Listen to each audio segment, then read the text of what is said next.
Hoy estamos con Ricardo Arias. ¿Quién es Ricardo Arias? Pues de momento, y tal y como él se define, un compositor colombiano, nacido en Bogotá en 1965 y con una formación bastante sólida y que, Ricardo, me vas a permitir que lo explicite un poco. Por cierto, nos estás hablando desde Bogotá, ¿no? Sí, señor, Muy desde bien. Bogotá. Pues estamos a 7 horas de distancia, creo recordar, ¿no es así? Así es.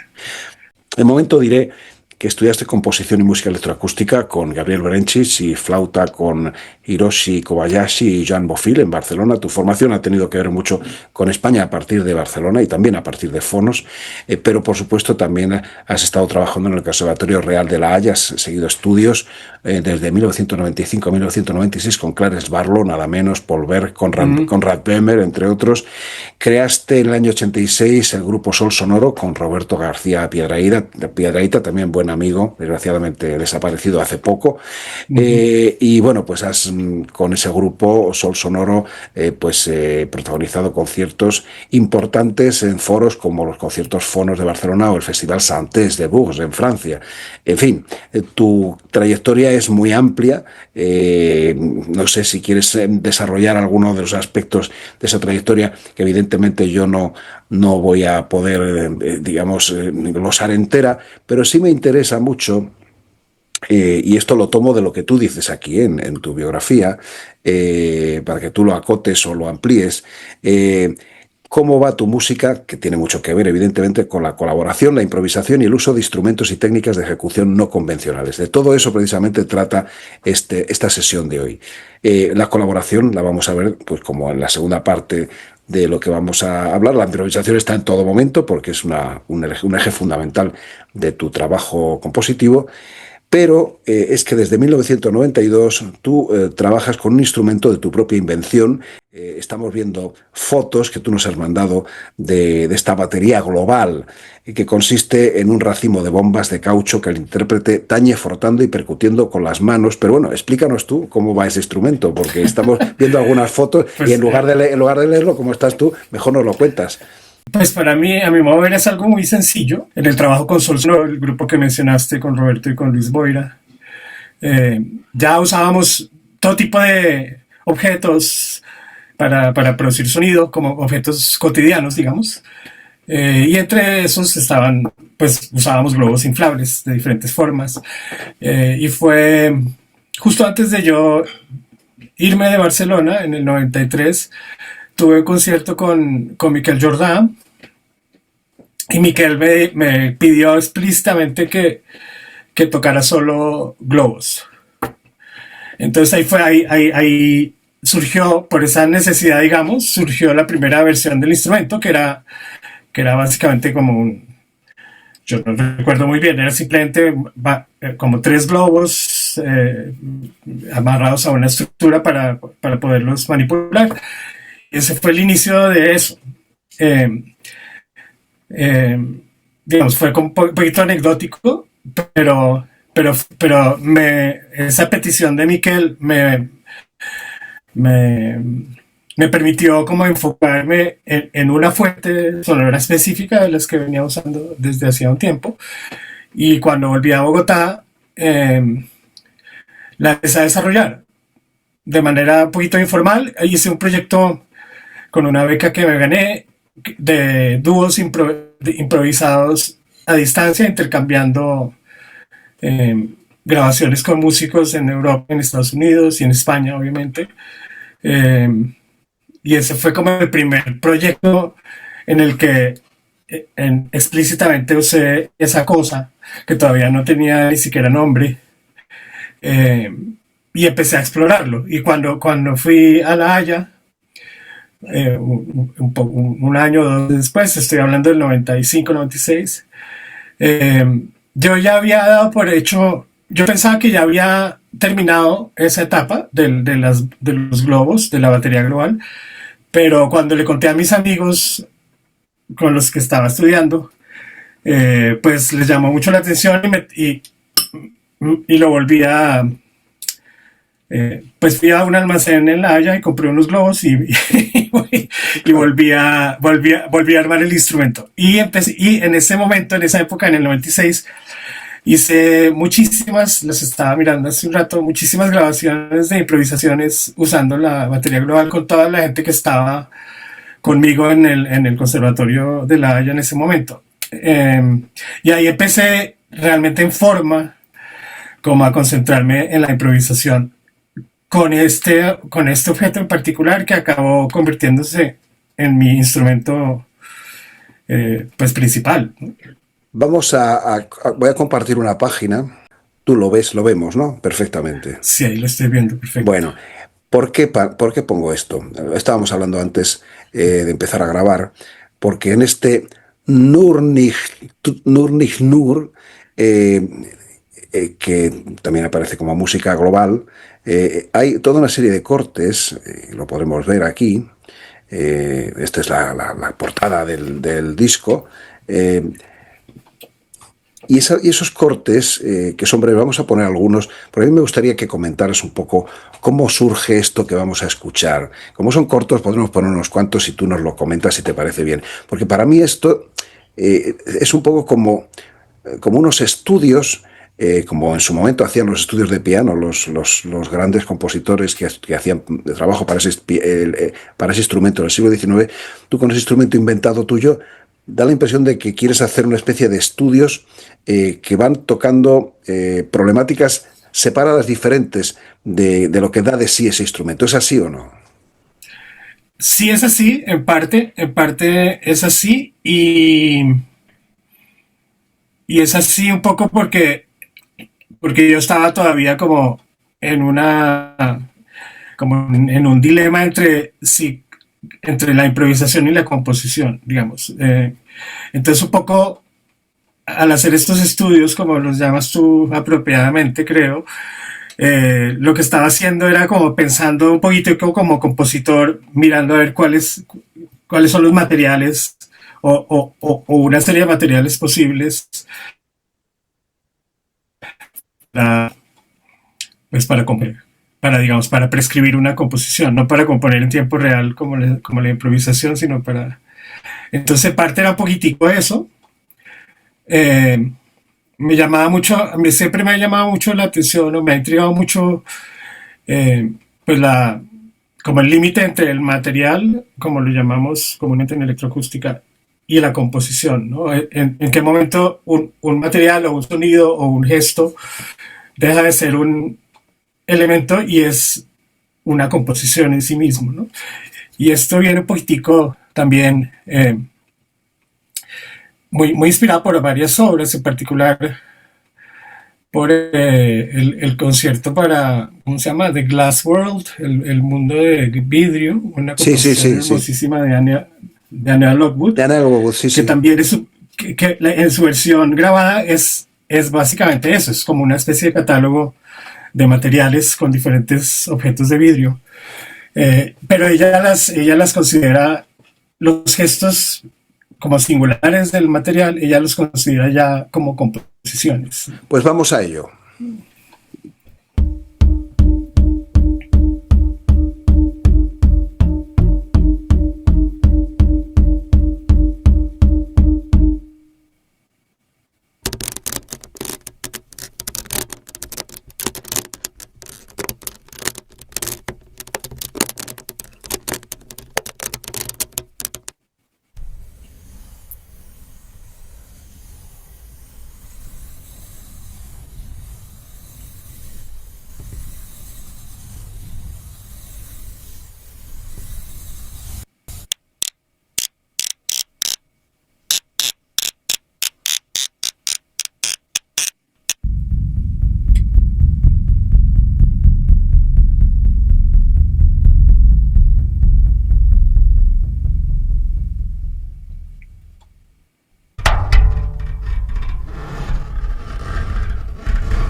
Bueno, eso era una cantidad bastante grande de objetos que tú manipulabas, son tus globos. ¿Cuántos globos son los que utilizas para este trabajo?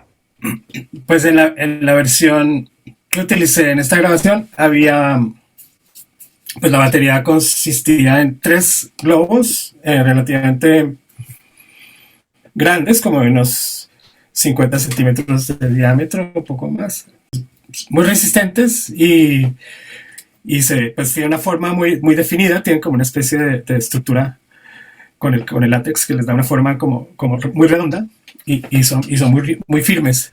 Entonces esos los usaba 3, uno en la mitad y otro en los costados, otros en los costados. Sí, lo vemos en las fotos, en algunas fotos, sí.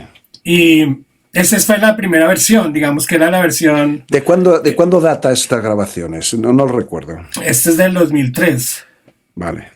Sí, eso fue una grabación que hicimos en Alemania, en Nürnberg, gracias a una invitación y una recomendación de Hans Tamen, un guitarrista amigo. Uh-huh.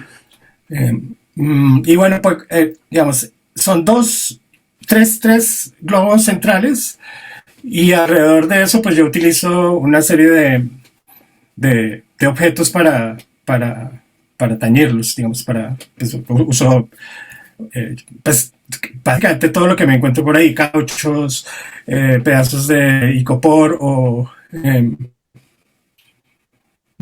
palitos de distintos tipos, entonces sí, baquetas, etcétera, sí. Baquetas, sí, y froto con las manos, esponjas de diferentes calibres, tamaños, materiales. Sí. Digamos que la estructura básica se mantuvo estable durante mucho tiempo, pero todos los instrumentos accesorios iban mutando con el tiempo. Es como una especie de música concreta lo que tú haces, para aludir un poco a la tradición de la música, digamos, grabada, aunque en este caso no es grabada más que cuando se hace una grabación. Sí, es una música concreta. De hecho es un poquito también el dilema de Schaeffer, ¿no? De querer clasificar todos los sonidos. Claro. Esa tarea imposible de caracterizar y todas las tipologías posibles de sonidos. No, ¿sí? Claro, por ejemplo aquí, lo digo porque él hacía una distinción muy sabia, que todos hemos utilizado alguna vez, en la diferencia entre cuerpo sonoro y objeto sonoro. Es decir, el objeto sonoro es lo que está sonando, pero el cuerpo sonoro es lo que ha producido ese objeto sonoro. Y bien, en la escucha causal, él señala que no hay nada más fácil de confundir que la escucha causal. Y, por ejemplo, pues es la experiencia que hemos tenido todos con 2 medios cocos de imitar los sonidos del galope de un caballo, por ejemplo, ¿no? Y el caballo no está por ninguna parte. De alguna manera, tú haces, evidentemente, unos trabajos muy abstractos, no estás tratando de imitar nada, no eres un ruidero, pero de los que hacen ruidos en la radio, hacían. Pero sí es verdad que a veces no es fácil, salvo que se te vea accionar o se vean los globos, como hemos hecho las fotografías que hemos mostrado hasta ahora, ver de dónde salen, de qué cuerpos sonoros salen estos objetos sonoros. No sé, claro. No sé si has tenido esta experiencia en lo que te han comentado, vamos. Sí, y un poco, digamos, mi intención nunca fue explícita, digamos. Lo que yo quería era, digamos, un poquito detrás de los globos. Pues los globos le permiten a uno hacer sonidos complejos, ¿cierto? Que son muy complejos, son ruidos, entre comillas, pero es muy difícil hacer, pues, tonos, hacer una escala, por ejemplo, es muy difícil. Entonces, digamos que yo sí tenía una preocupación por la textura, por la morfología interna de los sonidos, que es una preocupación que viene del trabajo con electroacústica, digamos.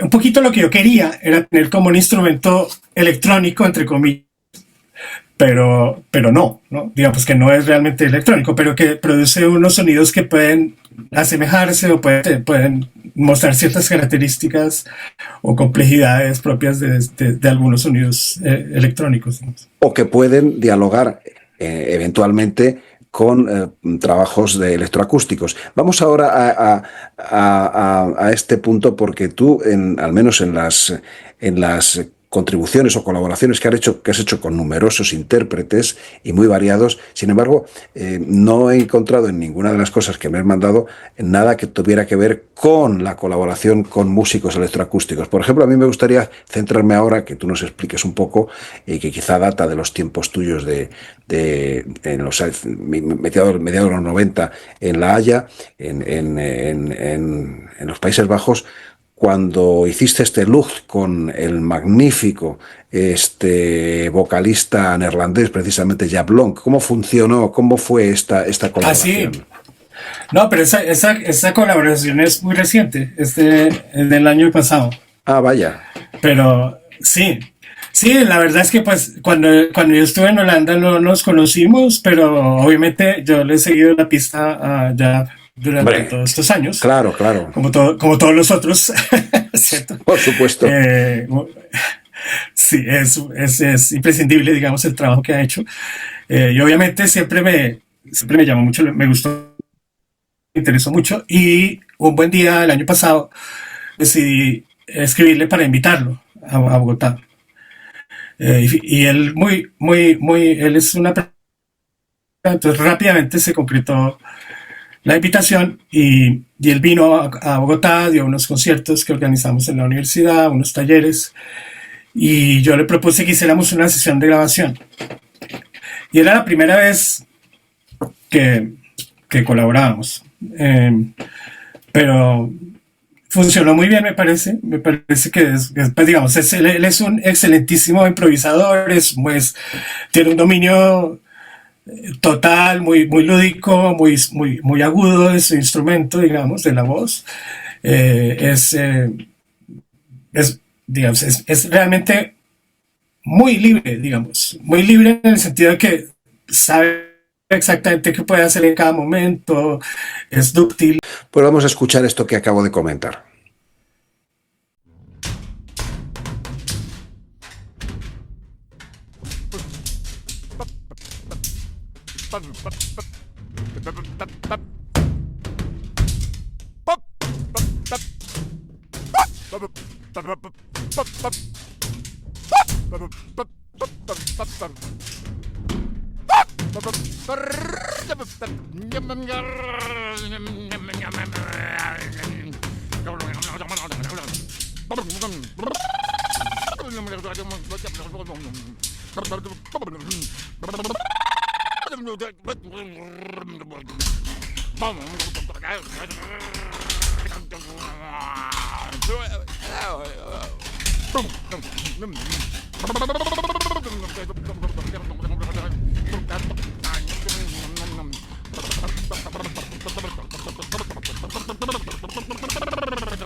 Asar de bantendan, mentan, hui, gewettet padam, te venenandan manden, num, barandan, o bandin ban, gedimdan, davene bapeteo con,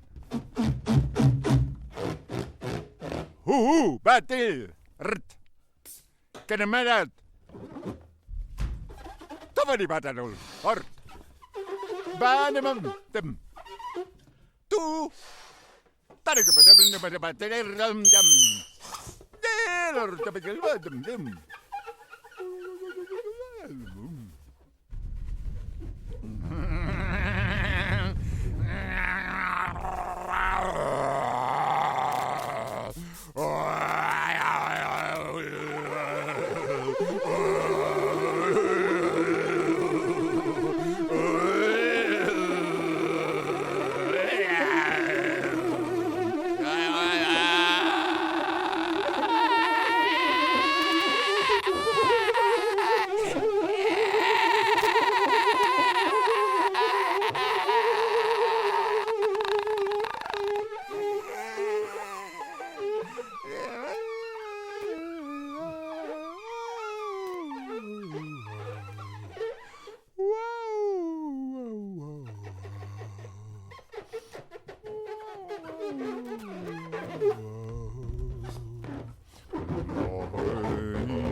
Bueno, era Jaap Blonk con Ricardo Arias, nuestro invitado hoy en Culturas Sonoras, con su batería de globos. En este caso era un Bass Balloon Kit, decías tú aquí.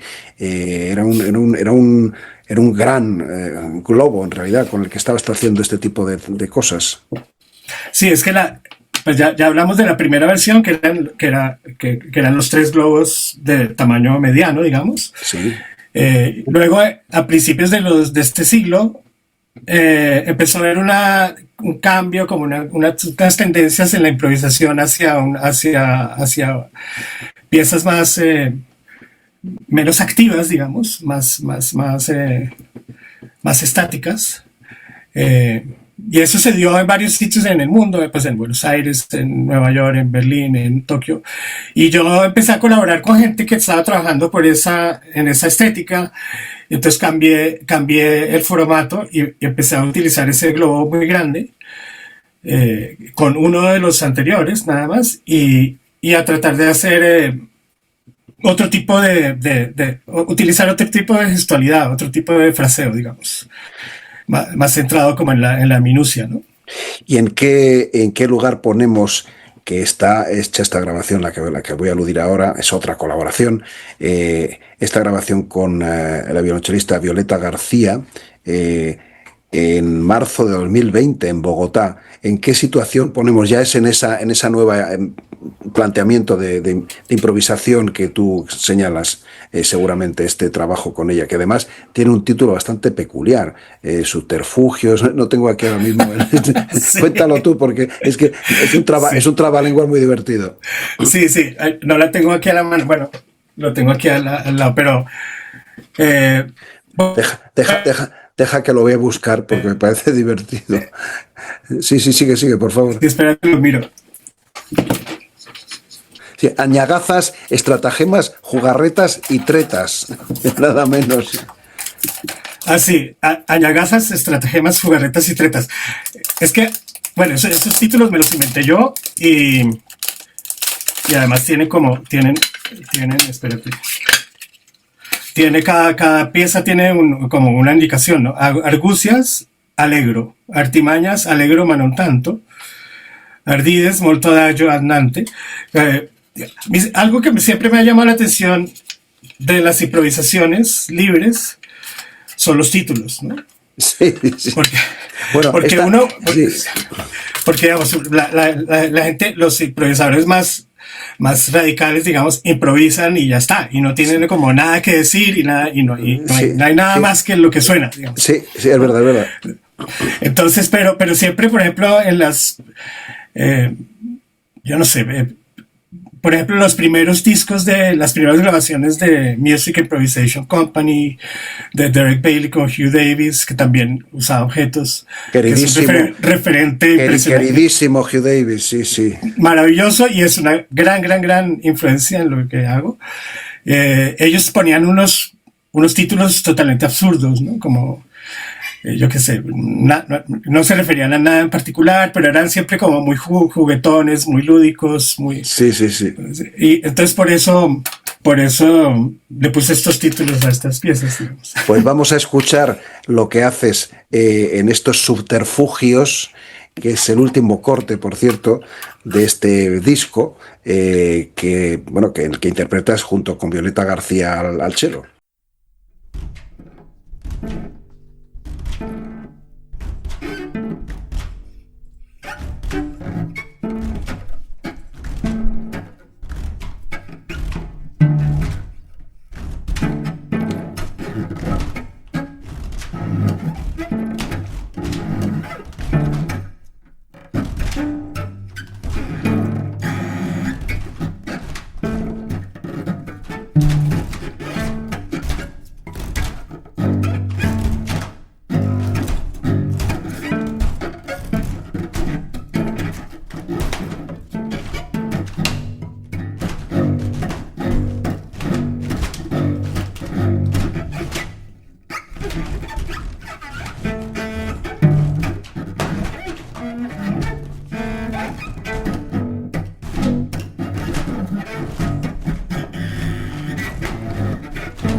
Bueno, pues ya vamos, Ricardo, llegando al final y vamos precisamente a otra colaboración, otra contribución de las muchas que tú has hecho en tu vida, pero estoy hablando de las que tú me has pasado y las que están grabadas y yo hemos tenido conciencia de ellas, y es la que has realizado con la oboísta e improvisadora colombiana radicada en Basilea, Olga Marulanda. Además es una grabación que ha subido a este sello virtual que lleva, entre otros, Gonzalo Bifarella en Argentina, que es este Viajero Inmóvil Experimental, cuyas, por supuesto, grabaciones se pueden encontrar todas en Bandcamp. Lo digo para quienes estén interesados en ello, porque vamos a dar algunos enlaces para que quienes quieran entrar, pues entren. Pero cuéntanos, ¿cómo fue esta contribución con Olga Marulanda? Pues la colaboración con Olga lleva ya mucho tiempo, yo no sé cuántos años, pero pues ella vive en Europa y cada vez que viene hacemos el esfuerzo por juntarnos y tocar, ¿no? Y eso lleva ya por lo menos 10 años en los que hemos colaborado intermitentemente. Sí, concretamente esto se llama este trabajo se llama Hexagrama y está fechado en 2024, aunque ha salido ahora este año, en mayo. Sí, sí, pero es una grabación muy bonita. Finalmente, después de mucho tocar juntos, decidimos grabar grabar, hacer una buena grabación, y esto fue el resultado. Y un poco, pues digamos, la colaboración con Olga es para mí muy interesante porque no es como la colaboración usual. Generalmente con muchos músicos uno se junta y toca simplemente lo que se nos ocurra en ese momento, digamos, y vamos interactuando. Es una cosa muy poco premeditada. Con Olga pues hay una relación más larga, conversamos mucho, y ella le gusta siempre, por ejemplo, como reunirse antes conmigo para hablar un poco, no necesariamente definir lo que vamos a hacer, pero hablar de cosas específicas. Entonces, en este caso particular, hicimos un concierto en el que usábamos el I Ching. Y entonces hacíamos una revisión en escena, nos sentábamos, echábamos las moneditas, buscábamos el hexagrama y leíamos el texto. Y a continuación improvisábamos una pieza, pero cada pieza estaba precedida por una consulta de I Ching. Claro, claro.